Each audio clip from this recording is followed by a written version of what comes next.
Everyone, welcome to achievers. मेरा नाम है मेघा जायसवाल। आज के वीडियो में हम डिस्कस करने वाले हैं Ericsson theory of psycho social development. तो एरिक एरिक्सन की ये जो थ्योरी है, ये पूरे ह्यूमन लाइफ स्पैन में किस तरीके से साइको सोशल डेवलपमेंट होता है उसको बताती है। इस थ्योरी को आप ग्रोथ एंड डेवलपमेंट की थ्योरीज में भी स्टडी कर सकते हैं। इसके अलावा इस थ्योरी में हमें यह भी पता चलता है कि ओवर द टाइम किस तरीके से एक व्यक्ति की पर्सनालिटी डेवलप होती है। तो इस थ्योरी को पर्सनालिटी में भी पढ़ा जाता है। तो चलिए स्टार्ट करते हैं हम एरिक एरिक्सन की theory. Erik Erikson a psycho analyst, ठीक है, मनोविश्लेषणवादी थे। ये is credited with developing the theory of psycho social development which covers the development over entire life span of human beings. तो इस मायने में देखिए ये थ्योरी थोड़ी सी अलग भी है। अगर आप और थ्योरीज को स्टडी करेंगे तो अक्सर वहां सिर्फ अडल्टहुड तक जैसे ही बच्चा पहुंचता है वहां तक वो थ्योरी एंड कर देते हैं, लेकिन यहाँ पर एरिक एरिक्सन ने जो थ्योरी दी है ये पूरे एंटायर ह्यूमन बीइंग की जो लाइफ स्पैन है उसके लिए बताइए। जितने भी समय तक जो जीवन चलता है एक व्यक्ति का, उसमें किस तरीके से वो अलग अलग स्टेजेस से गुजरता है, किस तरीके से उसका साइको सोशल डेवलपमेंट होता है, उसको यहाँ पर एक्सप्लेन किया गया है। स्टेज थ्योरी है, यहाँ पर 8 स्टेजेस टोटल एरिक एरिक्सन ने दी, उनको अभी हम पढ़ेंगे। अब देखिए साइको एनालिस्ट ने कहा गया है, तो मैं एक बात बता दूं आपको, सिगमंड फ्राइड भी आपके साइको एनालिस्ट ही हैं, लेकिन सिगमंड फ्राइड की थ्योरी से आपकी डिफरेंट है ये एरिक एरिक्सन की थ्योरी।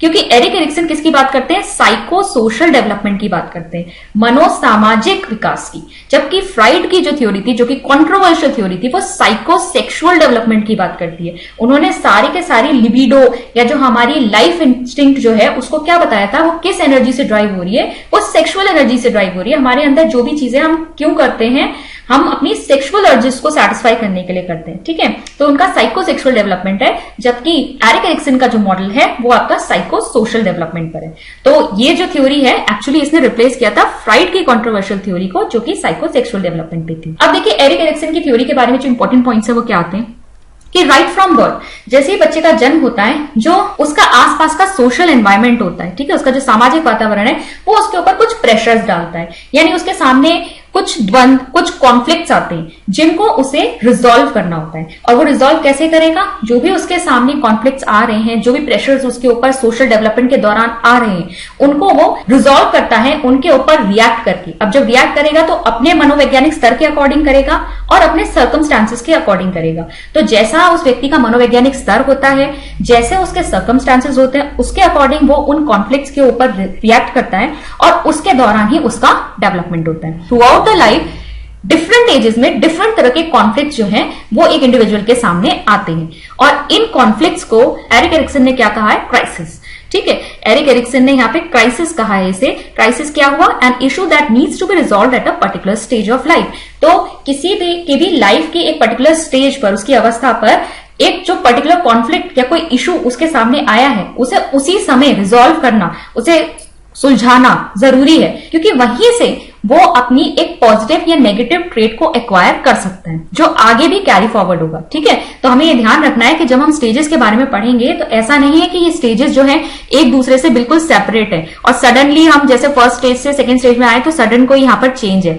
ऐसा बिल्कुल भी नहीं है। जो फर्स्ट स्टेज में हमने कोई वर्च्यू या कोई क्वालिटी जो हम एक्वायर करेंगे, जो हम सीखेंगे, वो हमारी सेकंड स्टेज में भी कैरी फॉरवर्ड होगी। ऐसे ही जब सेकंड स्टेज में हम कोई चीज एक्वायर करेंगे तो वो हमारी थर्ड स्टेज में भी कैरी फॉरवर्ड होगी। यानी थ्रू आउट द लाइफ हम ये जितनी भी चीजें या कैरेक्टरिस्टिक्स या ट्रेट सीखते जाते हैं वो सब हमारे साथ चलेंगे लाइफ लॉन्ग, ठीक है। अगर मान लीजिए एक पर्टिकुलर स्टेज की क्राइसिस को रिजॉल्व करने में एक व्यक्ति सक्सेसफुल हो गया तो वो पॉजिटिव ट्रेट्स को एक्वायर करता है, जो सकारात्मक उसके गुण होते हैं या विशेषताएं होती हैं उसको वो एक्वायर करेगा, एक पर्सन सीखेगा, अर्जित करेगा, और उससे उसकी बनती है हेल्दी पर्सनैलिटी। वो व्यक्ति आगे चल के बहुत ही अच्छी तरीके से अपने आसपास के वातावरण के साथ समायोजित हो जाता है, अपने सोशल एनवायरनमेंट के साथ बहुत अच्छे से एडजस्ट हो जाता है, और जो भी लाइफ उसके सामने चैलेंजेस रखती है, जो भी चुनौतियां उसके सामने आती है, उनको बहुत अच्छे से वो फेस करता है। वहीं पर अगर ये पर्टिकुलर क्राइसिस वो एक किसी भी स्टेज में वो ठीक से रिजॉल्व ना कर पाए तो नेगेटिव ट्रेट वो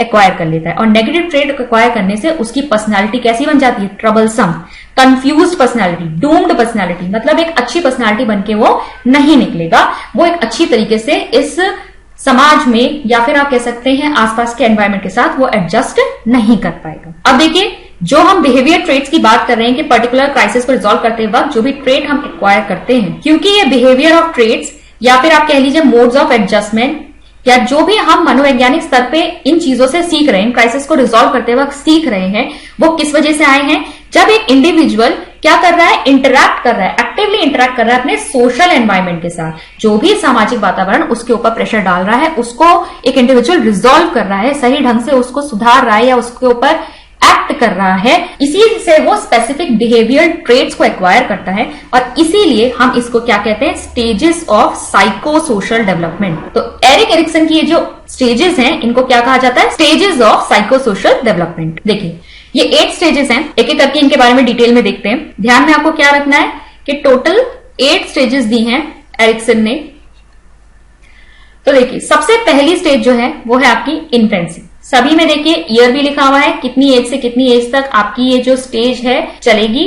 उसके बाद कॉन्फ्लिक्ट दी है, किस तरह का कॉन्फ्लिक्ट इस एज के इंडिविजुअल के सामने आएगा।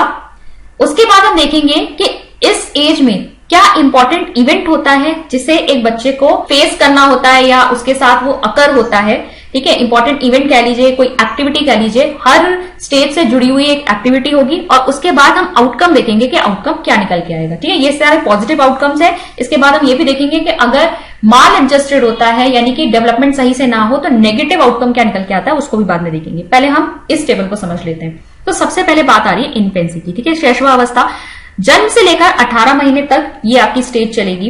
कॉन्फ्लिक्ट क्या है इसमें, ट्रस्ट वर्सेस मिसट्रस्ट। ठीक है, ट्रस्ट मतलब विश्वास, मिसट्रस्ट मतलब अविश्वास। तो यहाँ पे बच्चे के सामने ट्रस्ट वर्सेस मिसट्रस्ट की कॉन्फ्लिक्ट है। जन्म से 18 महीने तक का जो बच्चा होता है वो अपनी सारी जरूरतों के लिए ज्यादातर किस पे डिपेंडेंट है, अपनी मदर पे डिपेंडेंट है। ठीक है, आप कह सकते हैं मदर पे डिपेंडेंट है या फिर केयर गिवर, जो भी उसको क्या दे रहा है, केयर दे रहा है, उसके ऊपर वो डिपेंडेंट है। किसके लिए, हर चीज के लिए, अपनी हर फिजिकल नीड के लिए, चाहे वो भूख हो, चाहे वो प्यास हो, चाहे क्लीनिंग की रिक्वायरमेंट हो, किसी भी चीज के लिए वो अपनी मदर या केयर गिवर के ऊपर टोटली डिपेंडेंट है। तो यहां पर अगर वो केयर, वो सब उसे प्रॉपर मिलता है, भाई टाइम पे उसको खाना मिल जाए, खाना पीना मिल जाए, ये उसके अंदर ट्रस्ट जगाता है। ठीक है, ये उसके अंदर विश्वास जगा देगा और ये आपका लेटर ऑन भी रहेगा। ठीक है, ऐसा नहीं है कि इस स्टेज पे जो चीज या जो कॉन्फ्लिक्ट रिजॉल्व की गई है उसका इंपैक्ट दूसरे पे नहीं पड़ेगा, ये कैरी फॉरवर्ड होगा। अगर इस स्टेज पे उसे अच्छी केयर मिलती है तो उसके अंदर ट्रस्ट जागेगा और ये ट्रस्ट वो आगे कैरी फॉरवर्ड करेगा, मतलब लोगों पे विश्वास करेगा। और मान लीजिए अगर यहाँ पर इस स्टेज में बच्चे को प्रॉपर केयर नहीं मिलती, वो नेग्लेक्ट किया जाता है, उसे कोई इमोशनल सपोर्ट नहीं है, तो वो मिसट्रस्ट का कैटेगरी में आ जाता है। यहाँ पे बच्चे आसानी से फिर भरोसा नहीं करता है दूसरों पर। ठीक है, हमेशा एक अविश्वास की स्थिति में रहेगा। तो इंपॉर्टेंट इवेंट क्या यहां से जुड़ा हुआ है, फीडिंग, मतलब खाना पीना जो है बच्चे को प्रॉपर मिले, केयर मिले। आउटकम क्या निकल के आता है, होप। अगर बच्चा यहां पर इस कॉन्फ्लिक्ट को अच्छी तरह से रिजॉल्व कर लेता है, मतलब ट्रस्ट जो है उसके अंदर आ जाता है, तो यहां से आउटकम निकल के आएगा होप। बच्चा जो है हमेशा आगे भी जीवन के लिए क्या रहेगा, होपफुल रहेगा, दूसरों पर विश्वास करेगा, आशावादी रहेगा। नेक्स्ट देखेंगे अर्ली चाइल्डहुड, जो आपकी कितने से कितने के बीच में, 2 to 3 इयर्स में। अब देखिए यहां पर बच्चे के पास कई सारे फिजिकल स्किल्स आ गए हैं। अब उसने चलना शुरू कर दिया है, उठना शुरू कर दिया है, दौड़ना शुरू कर दिया है, बोलना शुरू कर दिया है। ठीक है, लैंग्वेज डेवलपमेंट यहाँ पे शुरू हो गया है। तो अब बच्चा जो है अपने आसपास के एनवायरमेंट के ऊपर रिएक्ट कर रहा है और अपनी स्ट्रेंथ्स और लिमिटेशंस को पहचान रहा है। क्या काम वो कर सकता है, क्या वो नहीं कर सकता, इसको आप एक्सप्लोर करने की कोशिश कर रहे हैं। इस स्टेज में बच्चा एक्चुअली अपने आप को इंडिपेंडेंटली अपनी जो फिजिकल उसकी नीड्स है उसको अपने आप सेटिस्फाई करने के बारे में सोचता है। दैट मीन्स कि अब वो खुद से खाना खाना शुरू करे, वो हर काम इंडिपेंडेंटली करना चाहता है। बहुत ही एक इंपॉर्टेंट इवेंट यहाँ पर आता है टॉयलेट ट्रेनिंग। ठीक है, बच्चा जो है टॉयलेट ट्रेनिंग सीखता है यहाँ पर।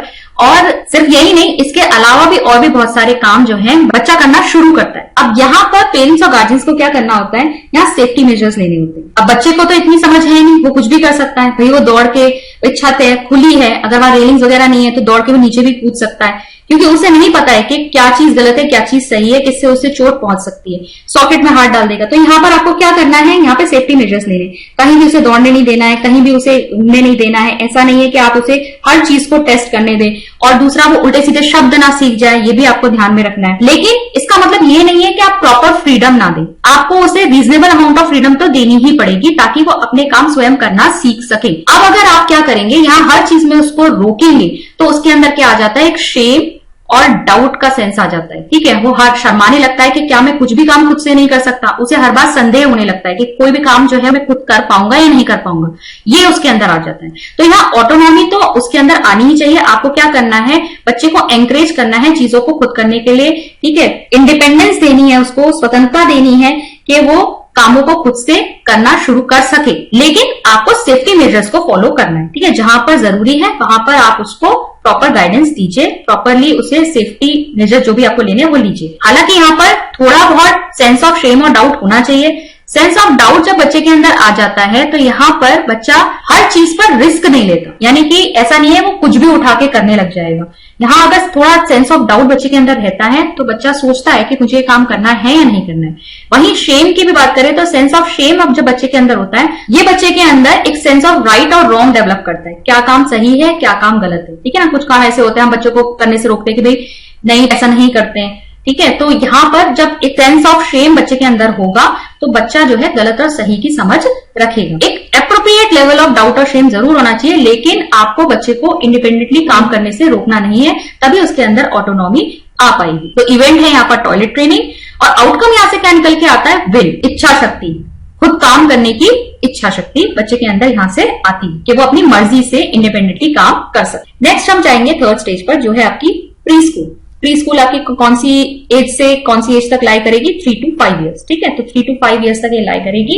कॉन्फ्लिक्ट बच्चे के सामने क्या है, इनिशिएटिव वर्सेस गिल्ट। तो देखिए अब यहां से बच्चा क्या क्या एक्वायर कर चुका है, बच्चे के अंदर ट्रस्ट आ चुका है, ठीक है, बच्चे के अंदर ऑटोनॉमी आ चुकी है, ठीक है, बच्चा अब दूसरों पर भरोसा भी करता है, बच्चा स्वायत्ता भी आ चुकी है बच्चे के अंदर कि वो इंडिपेंडेंटली काम कर सकता है। तो अब वो यहाँ इनिशिएटिव लेना शुरू करता है, ठीक है, वो चीजों को प्लान करना शुरू करता है, उनको एग्जीक्यूट करना शुरू करता है। छोटे छोटे गेम्स या ग्रुप में अगर आपके गेम्स हो रहे हैं तो वहां पर वो उन चीजों को शुरुआत करके उन्हें सक्सेसफुली एग्जीक्यूट करने में वो अब आगे बढ़ेगा, इसे कहते हैं इनिशिएटिव, ठीक है। अब वो इनिशिएट करेगा, चीजों को शुरुआत करेगा इन सब चीजों की।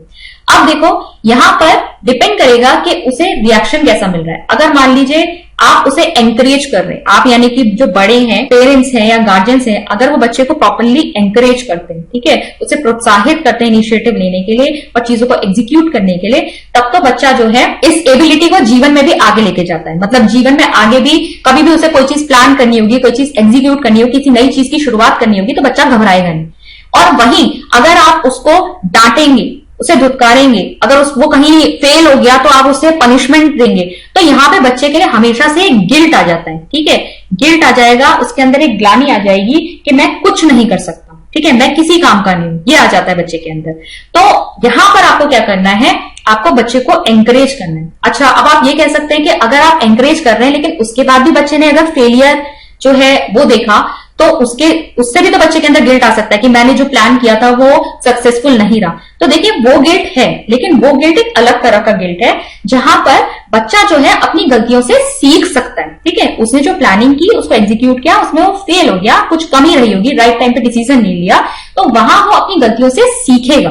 तो यहां बड़ों का काम ये होता है कि एक तो आप प्रॉपर इनिशिएटिव लेने के लिए बच्चे को एंकरेज करें, दूसरा आप उसे ये भी सिखाएं कि जब उसने वो काम कर लिया है, अगर वो काम सही से नहीं हुआ तो उसके ऊपर वो रिफ्लेक्ट बैक करे, ये देखे कि वो जो काम सही से नहीं हुआ है उसमें क्या गलती रह गई, क्या कमी रह गई, ताकि वो अपनी इन गलतियों से सीखे, ठीक है। लेकिन आपको एंकरेज करना है ताकि आगे भी बढ़कर जीवन में वो हमेशा अपने निर्णय ले सके, किसी चीज को शुरू करने से डरे नहीं, ठीक है। इंपॉर्टेंट इवेंट क्या आएगा यहाँ पर, एक्सप्लोरेशन। वो अपने आसपास की चीजों को देखेगा, समझेगा, अपने एनवायरमेंट को, तभी तो उनके ऊपर इनिशिएट करेगा चीजों को लेकर। और यहां से आउटकम क्या निकल के आता है, पर्पस। पर्पस यानी उद्देश्यपूर्ण, ठीक है। अब वो आगे के जीवन के लिए कुछ ना कुछ अपना लक्ष्य ढूंढता है, वो ये पर्पस जो होता है उसके लिए वो क्या करता है, इनिशिएट करता है चीजों को। नेक्स्ट पे आएंगे स्कूल एज। स्कूल एज जो कि आपकी 6 to 11 ईयर्स तक होती है। अब यहां पर बच्चा क्या कर रहा है, बच्चे ने विद्यालय में प्रवेश किया है, बच्चा स्कूल जाना शुरू कर रहा है। तो कॉन्फ्लिक्ट बच्चे के सामने क्या आती है, इंडस्ट्री वर्सेस इंफीरियरिटी। इंडस्ट्री मतलब हार्डवर्क कह लीजिए, ठीक है, और इंफीरियरिटी क्या हो जाएगी, हीन भावना। तो देखिए जब स्कूल में बच्चा गया है तो स्कूल का एनवायरमेंट भी बच्चे के ऊपर अलग तरह के प्रेशर डालता है।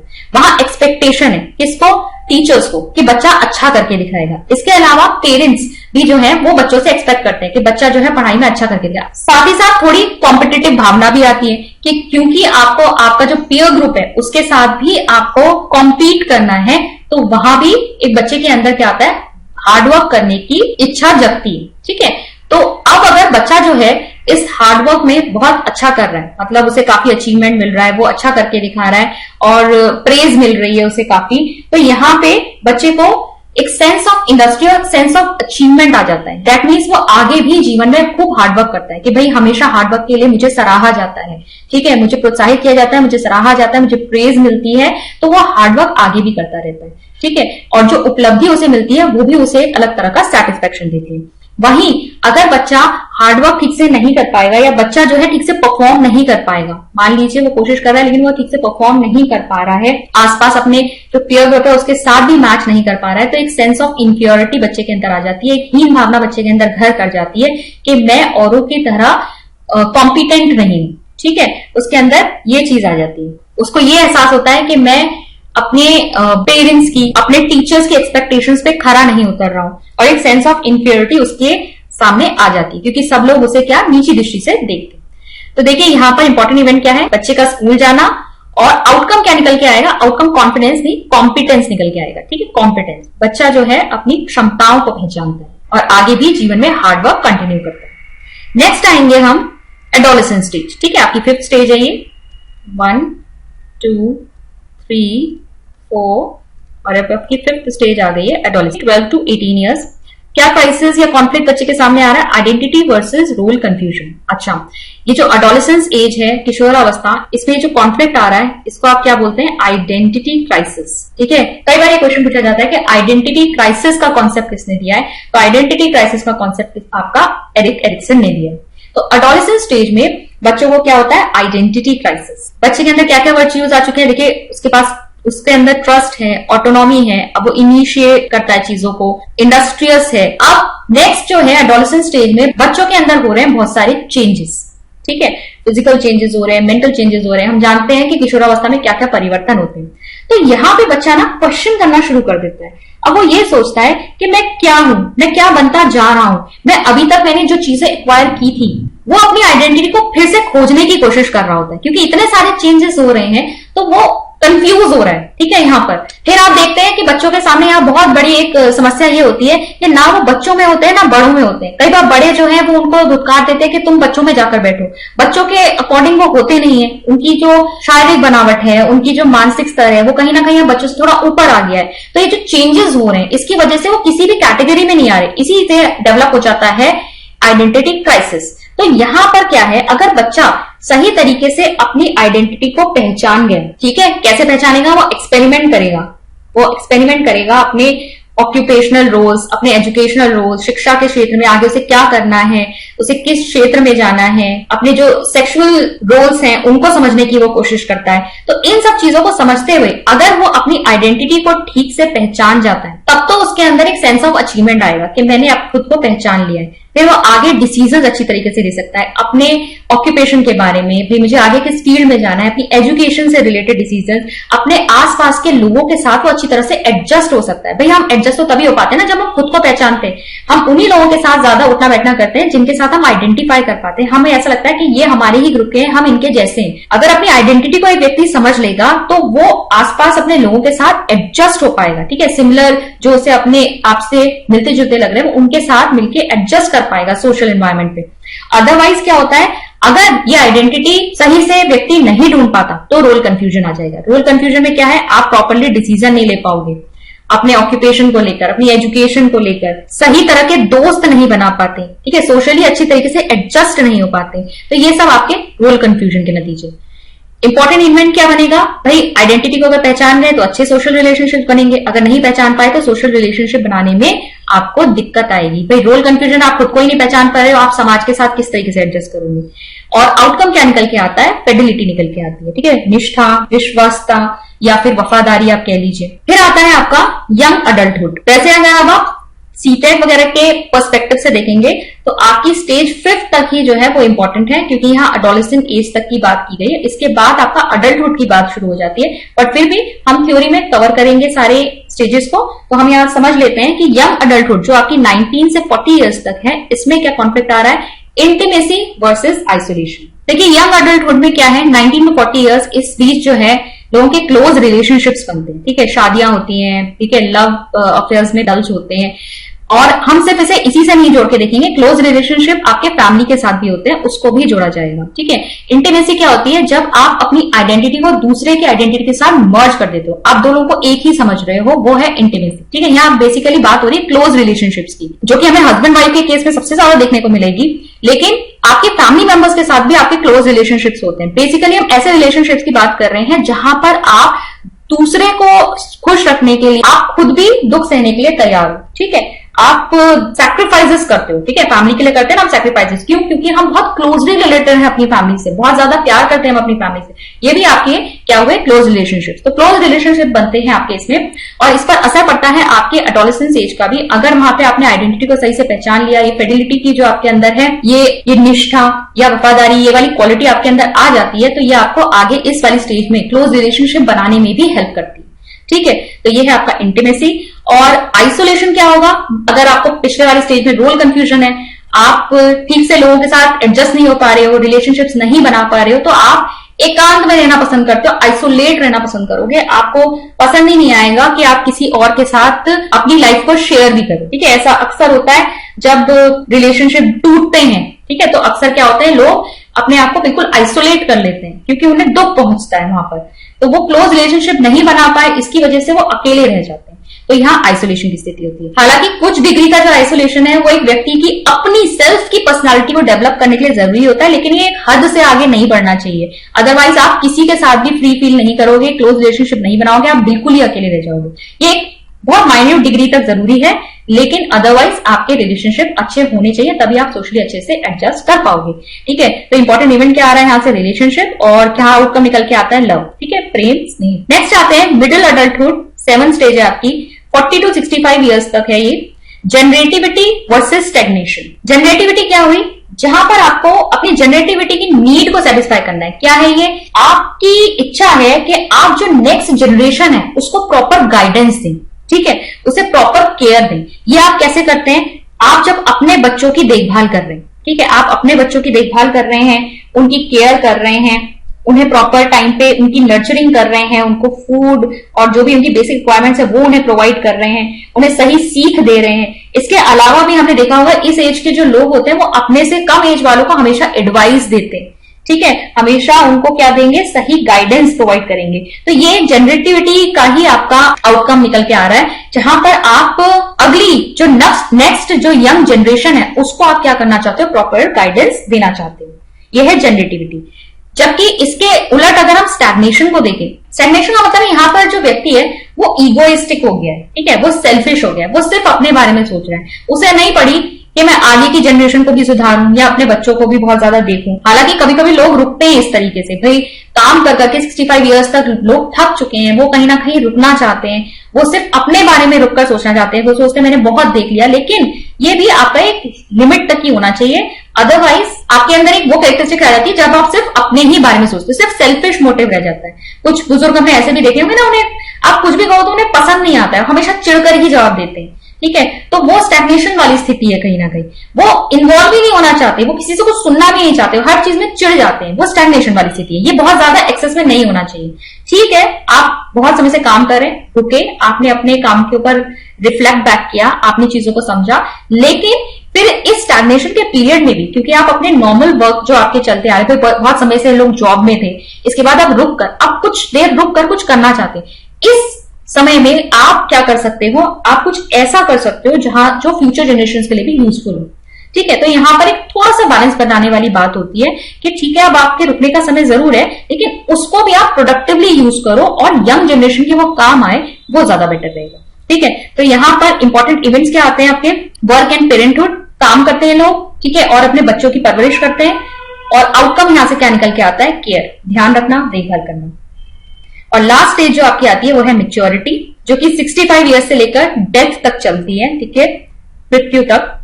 यहां पर आती है आपकी conflict, ego integrity and despair. अब ईगो इंटीग्रिटी क्या है? देखो, ईगो इंटीग्रिटी का मतलब है जब आप टोटल जितनी भी चीज है उसको आप समाप्त कर रहे हो, जितना भी आपने जीवन जिया है उसमें सारी चीजों के ऊपर आप रिफ्लेक्ट बैक कर रहे हो, देख रहे हो कि भाई मैंने क्या क्या किया है।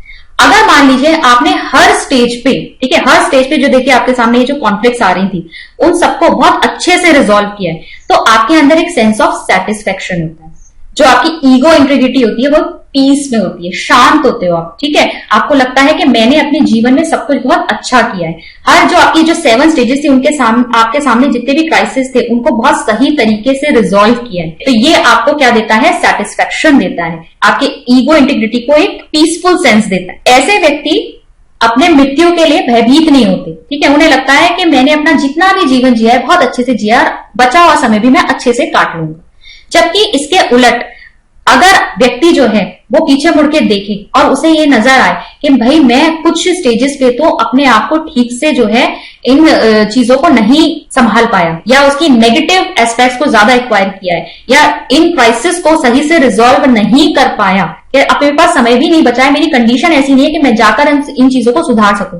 उनको ऐसा लगता है कि मेरे सामने अभी भी बहुत काम पड़ा है, मैंने चाहे मैं पास में जाकर काश में इन चीजों को ठीक कर पाता, क्या मुझे इन्हें ठीक करना चाहिए। तो इन चीजों की वजह से उनके अंदर क्या आ जाती है, नेगेटिविटी आ जाती है, एक निराशा, एक डिस्पेयर वाली भावना आ जाती है, ठीक है। अब वो चीजों को ठीक करना चाहते हैं लेकिन वो अब कर नहीं सकते, तो उनके अंदर बहुत ज्यादा क्या आती है, रिग्रेट। उनके अंदर बहुत ज्यादा पछतावा, रिग्रेट बहुत ज्यादा होती है कि काश मैंने सही समय पर सही निर्णय लिया होता। ऐसे व्यक्ति अपनी मृत्यु को लेकर भयभीत रहते हैं। उन्हें हमेशा ये लगता है कि भाई काश मैं कुछ और कर पाता और अभी भी मेरे पास करने के लिए बहुत, लेकिन उन्हें दिखाई देता है कि मेरे पास समय ही नहीं है। तो अपनी मृत्यु को लेकर उनको हमेशा चिंता लगी रहती है। इस केस में हम ये देख सकते हैं कि जरूरी नहीं है कि हर व्यक्ति को कंप्लीट जो है सेटिस्फेक्शन हो अपने पीछे की सारे 7 स्टेजेस को देखकर। ऐसा भी होता है कई जगह स्टेजेस पे हम गलत डिसीजन भी लेते हैं तो रिग्रेट हो सकती है। ऐसा नहीं कि कोई भी कंप्लीटली सेटिस्फाइड फील करेगा, थोड़ी बहुत रिग्रेट हो सकती है, लेकिन वो रिग्रेट इतनी ज्यादा नहीं होनी चाहिए कि वो आपकी डिस्पेयर या निराशा में बदल जाए, जहां पर आप टोटली अपने जीवन जैसा भी आपने जिया है उससे आप बहुत ज्यादा निराश हो। तो अगर रिग्रेट है भी तो उतना नहीं होना चाहिए कि आपको बिल्कुल निराश हो जाए। तो यहाँ बैलेंस बिठाना बहुत जरूरी होता है इस स्टेज में भी। तो इंपॉर्टेंट इवेंट यहाँ पर क्या होगा, रिफ्लेक्शन ऑफ लाइफ, जब आप पीछे मुड़कर अपने जीवन के ऊपर देख रहे हो और यहां से आउटकम क्या निकल के आता है, विजडम, बुद्धिमत्ता निकल के आती है। अब एक बार माल डेवलपमेंट भी देख लेते हैं कि स्टेज 1 में जब हमने बात करी इन्फेंसी में ट्रस्ट वर्सेस मिस्ट्रस्ट में, तो वर्च्यू जो निकल के आ रहा था, मतलब एक अच्छी क्वालिटी अगर हम एक्वायर करते हैं तो क्या निकल के आता है, होप। लेकिन अगर हम यहाँ पर प्रॉपर तरीके से हमारा विकास नहीं हो सकता, माल डेवलपमेंट होता है अगर यहाँ पे, तो आता है विड्रॉल, ठीक है। हर चीज से आप क्या करोगे, पीछे हटोगे। जबकि होप आपको क्या देता है, आशा देता है आगे बढ़ने की, हर चीज के बारे में आशावादी होने की। स्टेज 2 में क्या आता है, अर्ली चाइल्डहुड पीरियड में ऑटोनॉमी वर्सेस शेम और डाउट की बात की थी हमने। वर्च्यू क्या निकल के आएगा, विल, आपकी इच्छा शक्ति। और माल डेवलपमेंट क्या आएगा, आपका कंपल्शन, मतलब कोई भी काम करोगे मजबूरी में करोगे, आप बाध्यता रहेगी आपके ऊपर हमेशा किसी ना किसी की, क्योंकि आपके अंदर स्वायत्ता नहीं आई है, इंडिपेंडेंटली आप फंक्शन नहीं कर पाते हो, तो आपके ऊपर हमेशा जो भी काम आप करोगे कंपल्शन से करोगे।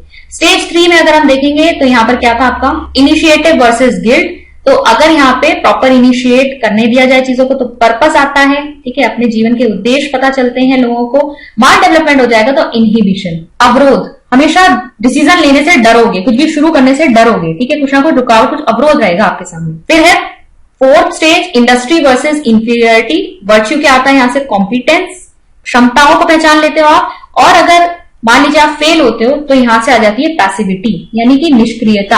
आप अच्छा परफॉर्म नहीं कर रहे हो, बार बार आपको डांट सुनने को मिल रही है, पनिशमेंट मिल रही है, आप अपने ग्रुप में पीछे रह जा रहे हो सब लोगों से, तो आपके अंदर एक निष्क्रियता आ जाती है, आप आगे भी जीवन में कुछ हार्डवर्क नहीं करना चाहते। फिर आता है आपका एडोलसेंस स्टेज में आइडेंटिटी वर्सेस रोल कंफ्यूजन या आइडेंटिटी कंफ्यूजन। तो यहां से वर्च्यू, अगर सही तरह से आइडेंटिटी को पहचान गए तो आती है फिडिलिटी, निष्ठा। और अगर माल डेवलपमेंट हुआ तो आता है रेप्यूडिएशन। रेप्यूडिएशन का मतलब होता है परित्याग।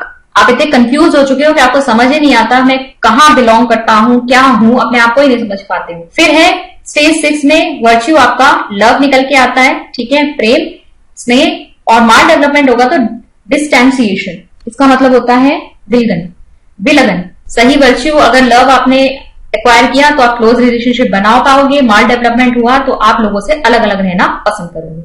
फिर है स्टेज 7 जहां पर जनरेटिविटी वर्सेस स्टैग्नेशन आता है। तो वर्च्यू यहां से आते केयर, आप देखभाल करोगे, यंगर जनरेशन की केयर करने की कोशिश करोगे। माल डेवलपमेंट होगा तो रिजेक्टिविटी आ जाएगी, अस्वीकार्यता, आप लोगों को देखना ही नहीं चाहते, सुनना ही नहीं चाहते, आप अपने में रहना चाहते हो, सेल्फ एब्जॉर्ब हो, ठीक है, अपने आप के बारे में ही सोचना चाहते हो। स्टेज 8 है आपकी लास्ट, इंटीग्रिटी वर्सेस डिस्पेयर। अगर इंटीग्रिटी है, ईगो इंटीग्रिटी, तो विजडम है, बुद्धिमत्ता है। और अगर माल डेवलपमेंट है तो डिस्डेन या तिरस्कार, घृणा, आप हारा हुआ महसूस करोगे अपने जीवन को देखकर, और इससे जो है आप बहुत हाईएस्ट फॉर्म में जब आता है तो ये निराशा में बदल जाता है। अब कुछ क्रिटिसिज्म देख लेते हैं एरिक्सन की थ्योरी के। तो देखिए, पहली जो आपकी क्रिटिसिज्म, वैसे तो बहुत सारे हैं लेकिन हम कुछ को यहाँ पे डिस्कस कर लेते हैं। तो पहला जो है कि जो एज रेंज दी गई यहाँ पे वो हर स्टेज के लिए हो सकता है करेक्ट ना हो, ठीक है। तो यहाँ पर जो एक डिफाइंड एज दे रखी है, जितनी आयु से इतनी आयु तक स्टेज को बता रखा है, हो सकता है कि वो हर एक स्टेज के लिए सही ना हो, इंटरमिक्सिंग भी हो सकता है। Stage 8 suggest to move from activity to passivity, but many people are highly productive active members of community in their later years. तो स्टेज 8 जो आपकी आखिरी स्टेज है उसमें यह बताया गया है कि व्यक्ति जो है वो क्रियाशील नहीं होता, बल्कि वो पैसिव होता है, वो ज्यादा काम नहीं करता। लेकिन हमने देखा है कि आखिरी स्टेज में भी कई जो लोग होते हैं, जो 65 वर्ष की आयु से जो ऊपर के लोग होते हैं, कई बार वो समाज के लिए बहुत कुछ करना चाहते हैं, वो एक्टिव मेंबर्स होते हैं कम्युनिटी के, जैसे कि सामुदायिक कार्य जो होते हैं उनमें कई बार बढ़ चढ़ के हिस्सा लेते हैं जो ओल्ड एज के जो लोग होते हैं। तो हम ये नहीं कह सकते कि वहां पर वो सिर्फ बैठकर अपने जीवन को रिफ्लेक्ट बैक कर रहे हैं, वो अक्सर सोसाइटी के, समाज के बहुत ही उपयोगी सदस्य बनकर निकलते हैं अपनी लेटर ईयर्स। फिर देखिए, सर्चिंग फॉर आइडेंटिटी में occur many times throughout our life. तो देखिए, आइडेंटिटी क्राइसिस, अपनी आइडेंटिटी को समझने की जो बात की है वो एरिक्सन ने स्टेज 5 में की है, लेकिन हम देख सकते हैं कि आइडेंटिटी क्राइसिस जो है ना वो सिर्फ एक ही स्टेज में नहीं होता, वो कई स्टेजेस में हो सकता है, ठीक है। जब हम अपने आप को पहचानने की कोशिश करते हैं कि हम हैं क्या, तो ये आइडेंटिटी के ऊपर जो एक खोज है कि हम क्या हैं, कैसे हैं, ये थ्रू आउट द लाइफ चलता रहता है। हमेशा जो है इंसान अपने आप को पहचानता रहता है, ये सिर्फ किशोरावस्था की स्टेज में नहीं होता। The development process involved in each stage are unclear। तो विकास किस तरीके से हो रहा है किस हर स्टेज में, हम ये तो कह रहे हैं क्राइसिस रिजॉल्व हो रही है, लेकिन किस तरीके से डेवलपमेंट प्रोसेस चल रहा है उसके बारे में कुछ कहा नहीं गया है। How does the individual resolve the conflicts and move on to the next stage. कैसे कॉन्फ्लिक्ट रिजॉल्व हो रही है एक स्टेज की, और फिर वो कैसे नेक्स्ट स्टेज में मूव कर रहा है, इसका भी कोई प्रोसीजर यहाँ पे नहीं बताया गया है।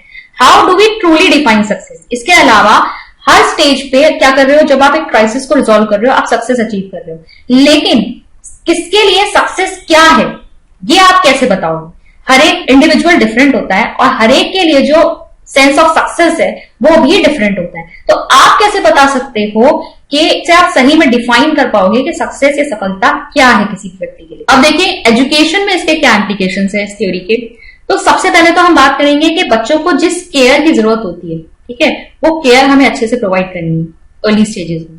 इसके बाद हमने जब बात की थी कि जब बच्चा स्कूल जाता है और वहां पर वो देखता है कि अगर वो अच्छा कर पा रहा है परफॉर्म अपनी स्टडीज में और अपने टीचर्स के और पेरेंट्स की एक्सपेक्टेशंस पे खरा उतर रहा है, तब तो उसके अंदर कॉम्पिटेंस आता है, नहीं तो वो क्या हो जाता है, पैसिव हो जाता है। तो यहाँ टीचर्स का बहुत ज्यादा रोल है, क्योंकि स्कूल एक ऐसी जगह है जहां पर आपकी सक्सेस और फेलियर डिफाइन हो रहे हैं। तो सक्सेस एंड फेलियर आपको बच्चे को समझाना है कि कब बच्चा अपने आप सक्सेसफुल समझे और कब बच्चे को अपने आप को फेल समझे। भाई, सिर्फ स्टडीज में खराब करने का मतलब ये नहीं है कि बच्चा टोटली एक फेलियर है। इसीलिए आजकल हम कहते हैं कि बच्चे का होलिस्टिक डेवलपमेंट करना है। अगर बच्चा पढ़ाई में अच्छा नहीं तो और किसी को करिकुलर एक्टिविटी में अच्छा होगा, सिंगिंग में अच्छा होगा, डांसिंग में अच्छा होगा, स्पोर्ट्स में अच्छा होगा।